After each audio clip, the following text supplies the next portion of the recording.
I tell you one thing, when Trump won, they stopped sleepwalking, and now there's a war by the media elites against nationalism, populism.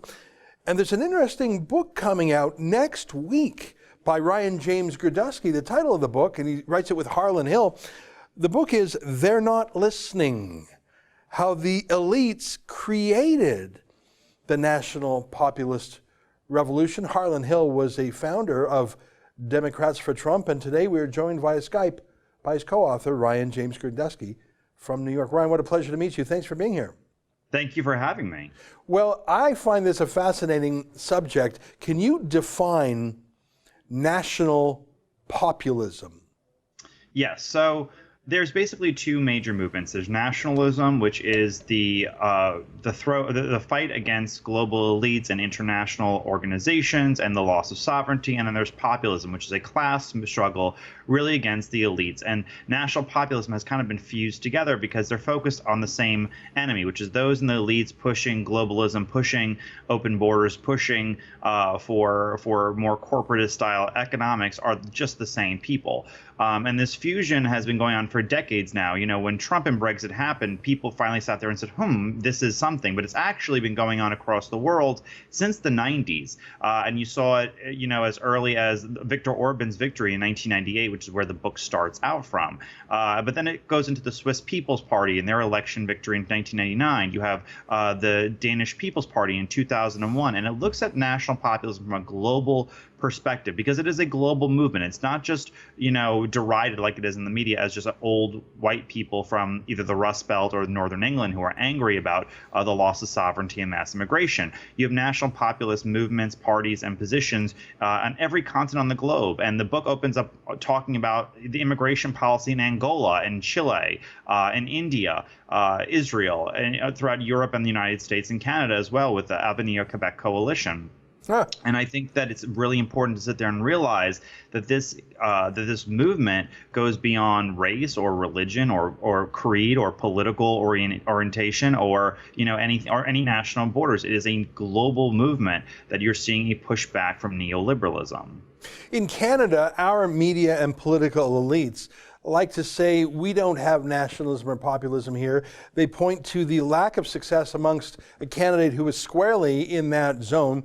In the last election, Maxime Bernier and the People's Party. I would ascribe that personally to the fact that Conservatives all strategically voted for the most likely party to beat Trudeau. But Canadian establishment said, no. Canada doesn't support populism. Canada doesn't support nationalism. We're just little mini Trudeaus who love the United Nations, love open borders, love foreign aid, and don't even believe in a country. What would you say to those Canadian elites? They're our competitors here, and they sneer, no, Canadians are different. What would you say to them? Well, you have the Avenir Quebec Coalition, which is the governing party, the absolute governing party over in the province of Quebec. It campaigned on preserving French-Canadian culture, and the first thing they did were in office were having the ban on religious garments in government buildings and supporting a change to their immigration policy. But there's a lot of these rumors that go around saying these countries are immune from national populism. This was the thinking of Spain for a very, very long time, that Spain could not be influenced by national populism. And in 2018, you had the creation of the Vox Party, 2018 or 2017. And by 2019, the Vox Party was the third largest party in Spain. Portugal just elected their first national populist to their parliament. No country or people is immune to this because so long as the people are not being listened to, they will gravitate towards national populist leaders. And in the book, I separate two very, very interesting countries that are experiencing or will experience national populism. One is Canada and the other is Australia.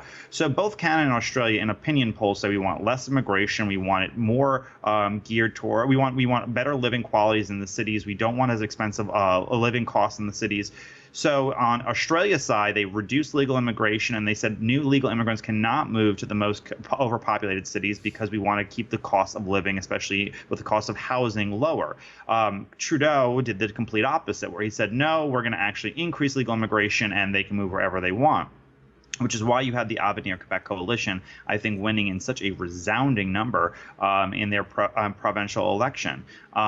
And that's really the dichotomy. And the longer that the ruling class and the governing class kind of ignores the will of the people, and you'll see it in opinion poll after opinion poll, the larger the strike may be, and the larger the blowback may be. Now, it may not be in the sense of having an independent national populist party, but independent national populist politicians may take over an existing party the way that they did with Donald Trump. That's an excerpt from my daily show, The Ezra Levant Show. Every day I do a monologue on the news of the day, then I interview an interesting guest, and then I read my hate mail. You gotta subscribe. Go to rebelnews.com.